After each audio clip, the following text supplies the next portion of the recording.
బులెటిన్లో మరో breaking news చూస్తున్నాం. హైదరాబాద్ సెంట్రల్ యూనివర్సిటీ సమీపంలోని 400 ఎకరాల భూమి విక్రయం వివాదాస్పదంగా మారిన విషయం తెలిసింది. తెలంగాణ ప్రభుత్వం ఈ భూమిని వేలం వేయాలని నిర్ణయించగా విద్యార్థులు, మేధావులు, పర్యావరణవేత్తలు ఈ నిర్ణయాన్ని తీవ్రంగా వ్యతిరేకిస్తున్నారు. ఈ నేపథ్యంలో తెలంగాణ ప్రభుత్వం కీలక ప్రకటన చేసింది. ఆ 400 ఎకరాల భూమి ప్రభుత్వానిదేనని స్పష్టం చేసింది.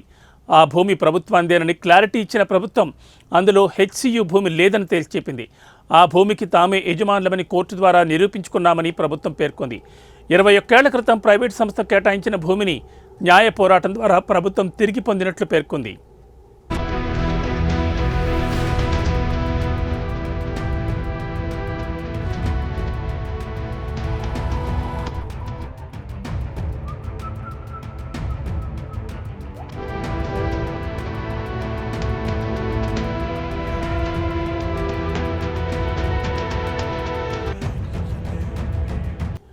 వేలం, అభివృద్ధి పనులు అక్కడ ఉన్న రాళ్లను ఏమీ చేయవని ప్రభుత్వం తెలిపింది.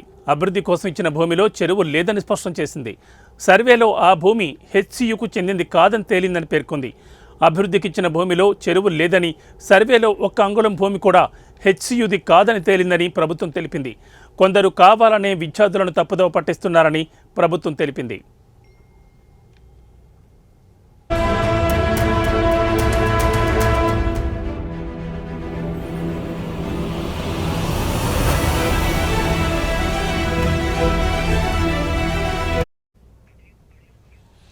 ప్రస్తుతం ఈ భూమిని వేలం వేస్తుండగా విద్యార్థులు దీన్ని తీవ్రంగా వ్యతిరేకిస్తున్నారు.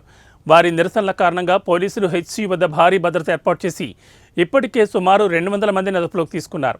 నిరసనల్లో పాల్గొన్న విద్యార్థులపై పోలీసులు కేసులు నమోదు చేశారు. 2 PhD స్కాలర్స్పై పోలీసులు కేసు నమోదు చేశారు. ఎర్రం నవీన్ కుమార్, రోహిత్లపై 329(3), 118(10), 132, 191(3), 351(3), RW 35 BNS యాక్ట్ కింద గచ్చిబౌలి పోలీసులు కేసులు పెట్టారు.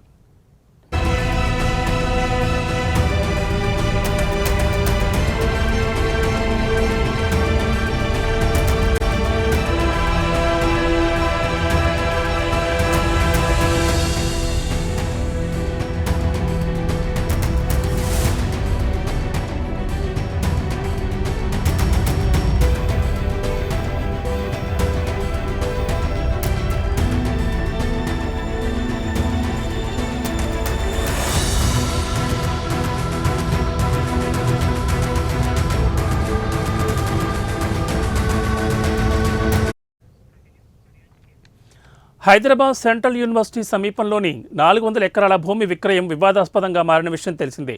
తెలంగాణ ప్రభుత్వం ఈ భూమిని వేలం వేయాలని నిర్ణయించగా విద్యార్థులు, మేధావులు, పర్యావరణవేత్తలు ఈ నిర్ణయాన్ని తీవ్రంగా వ్యతిరేకిస్తున్నారు. ఈ నేపథ్యంలో తెలంగాణ ప్రభుత్వం కీలక ప్రకటన చేసింది. ఆ 400 ఎకరాల భూమి ప్రభుత్వానిదేనని స్పష్టం చేసింది. ఆ భూమి ప్రభుత్వానిదేనని క్లారిటీ ఇచ్చిన ప్రభుత్వం అందులో హెచ్సియు భూమి లేదని తేల్చెప్పింది. ఆ భూమికి తామే యజమానులమని కోర్టు ద్వారా నిరూపించుకున్నామని ప్రభుత్వం పేర్కొంది. 21 ఏళ్ల క్రితం ప్రైవేట్ సంస్థ కేటాయించిన భూమిని న్యాయ పోరాటం ద్వారా ప్రభుత్వం తిరిగి పొందినట్లు పేర్కొంది. వేలం, అభివృద్ధి పనులు అక్కడ ఉన్న రాళ్లను ఏమీ చేయవని ప్రభుత్వం తెలిపింది.